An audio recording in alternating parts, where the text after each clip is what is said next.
Hello guys, Chennai പോക്ക് രണ്ടാം പാട്ടാണിത്. നമ്മൾ ട്രെയിനിൽ നിന്ന് കിടന്നുറങ്ങി പിന്നെ എണീറ്റ് ഇവിടെ എത്തിയപ്പോൾ, അതായത് കാട്ട്പാടി ജംഗ്ഷനിൽ എത്തിയപ്പോൾ രാത്രി 1 മണിയായിട്ടുണ്ടായിരുന്നു കേട്ടോ. എന്നിട്ട് ഞങ്ങൾ രാവിലെ വരെ അവിടെ വെയിറ്റിംഗ് ഹാളിൽ വെയിറ്റ് ചെയ്യായിരുന്നു ചെയ്തത്. എന്നിട്ട് നമ്മുടെ ബസ് വന്നു കോളേജിലേക്ക് പോകാൻ വേണ്ടിയിട്ട്. പിന്നെയുള്ള യാത്ര ഇതിലായിരുന്നു. ഇടയ്ക്ക് ബ്രേക്ക്ഫാസ്റ്റ് കഴിക്കാൻ വേണ്ടിയിട്ട് ഒരു റെസ്റ്റോറൻറ്റിൽ കയറി. ഇവിടുത്തെ റെസ്റ്റോറൻറ്റൊക്കെ ഭയങ്കര മിനിമലായിരിക്കും. നമ്മുടെ നാട്ടിലുള്ള പോലത്തേക്ക് ഇവിടെ വളരെ റെയറാണ് കേട്ടോ. പിന്നെ ബ്രേക്ക്ഫാസ്റ്റ് ഇവിടുത്തെ ഭയങ്കര ടേസ്റ്റി ആയിരിക്കും. ലഞ്ചും ഡിന്നറും ഞാൻ വല്ലാതെ പ്രിഫർ ചെയ്യില്ല, കാരണം ബ്രേക്ക്ഫാസ്റ്റാണ് എപ്പോഴും നന്നായിട്ട് ഉണ്ടാവാറ്. തമിഴ്നാട്ടിൽ ഞാൻ പോയ ഒരു ഏരിയനെ പറ്റിയിട്ടാട്ടോ പറയുന്നത്. തിരുവണ്ണാമലയായിരുന്നു പ്രോപ്പർ ഏരിയ എന്ന് പറയുന്നത്. അങ്ങനെ ബ്രേക്ക്ഫാസ്റ്റ് കഴിച്ച് വീണ്ടും യാത്ര തുടർന്ന് ഞങ്ങൾ കോളേജിൽ എത്തിയിട്ടുണ്ട്. അവിടുന്ന് പിന്നെ ഹോൾ ടിക്കറ്റൊക്കെ കളക്ട് ചെയ്തിട്ട് ഞങ്ങൾ നേരെ സ്റ്റേ ചെയ്യാനുള്ള സ്ഥലത്തേക്ക് പോകാനാണ് ഇപ്പോൾ ഈ ഓട്ടോയിൽ കയറിയത്. ഞാൻ തല തിരിഞ്ഞിരിക്കുന്നത് എന്താണെന്ന് ചോദിച്ചു കഴിഞ്ഞാൽ, ഇവിടുത്തെ ഓട്ടോ ഇങ്ങനെയാണ്. നമ്മൾ സാധാ സീറ്റും പിന്നെ ഓപ്പോസിറ്റ് ആയിട്ട് ഒരു പടി വെച്ചിട്ട് അതിൻ്റെ മുകളിൽ ആൾക്കാരെ കയറ്റും.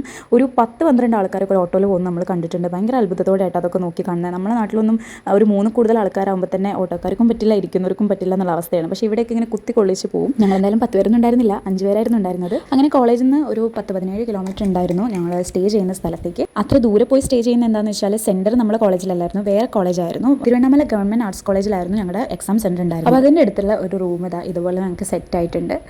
ഒരു 3 പേർക്ക് നിൽക്കാവുന്ന റൂമാണ് ഞങ്ങൾ എടുത്തത്. എൻ്റെ കൂടെ 3 പേര്, അതായത് ഞാനടക്കം 3 പേരാണ് ഉള്ളായിരുന്നത്. അപ്പോൾ ചെറിയൊരു കിച്ചൺ ഏരിയയും ഒരു ബാത്റൂമും ഉള്ള 2 ബെഡുള്ള ഒരു റൂമായിരുന്നു. പിന്നെ അതാ പുറത്ത് ഇങ്ങനെ ഒരു ഏരിയ ഉണ്ട്. ഇവിടെ കാണാൻ നല്ല രസമാണ്. നമുക്ക് രാവിലെ എണീറ്റ് പഠിക്കാതിരിക്കാനൊക്കെ നല്ല സുഖമായിരുന്നു ഇവിടെ.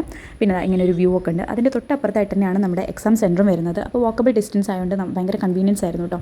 റൂമൊക്കെ കിട്ടി വന്നപ്പോഴേക്കും ഒരു 3 മണിയായിരുന്നു. ലഞ്ച് കഴിച്ചപ്പോൾ 3 മണിയായി. എഗ് ഫ്രൈഡ് റൈസും പിന്നെ ഒരു ചില്ലി ചിക്കനായിരുന്നു പറഞ്ഞിട്ടുണ്ടായിരുന്നത്. ഞങ്ങൾ 2 എണ്ണം പറഞ്ഞിട്ട് 3 പേര് ഷെയർ ചെയ്യുക ചെയ്തത്. എന്നിട്ടും ബാക്കി ഉണ്ടായിരുന്നു കേട്ടോ രാത്രിക്ക്. അപ്പോൾ രാത്രി ഒരു 2 പ്ലേറ്റ് നമ്മളൊരു ഡിന്നർ പറഞ്ഞു. ഹോട്ടലിൽ തന്നെയായിരുന്നു ഫുഡ്, അവിടെ അവർ പ്രൊവൈഡ് ചെയ്യുന്നുണ്ടായിരുന്നു കേട്ടോ. അതിൻ്റെ കൂടെ ബാലൻസ് വന്ന ചിക്കൻ ചില്ലിയും അതേപോലെ തന്നെ ആ ഒരു ഫ്രൈഡ് റൈസ് ഞങ്ങൾ കഴിച്ചു രാത്രി. അങ്ങനെ അന്നത്തെ ദിവസം പഠിത്തമൊക്കെ ആയിട്ട് അങ്ങനെ പോയി. പിറ്റേ ദിവസം എക്സാമിന് പോകുന്നുള്ളത് അടുത്ത വ്ളോഗിൽ കാണാം. അതുവരേക്കും ബൈ ഫ്രം ലാവൻഡർ ഗേൾ.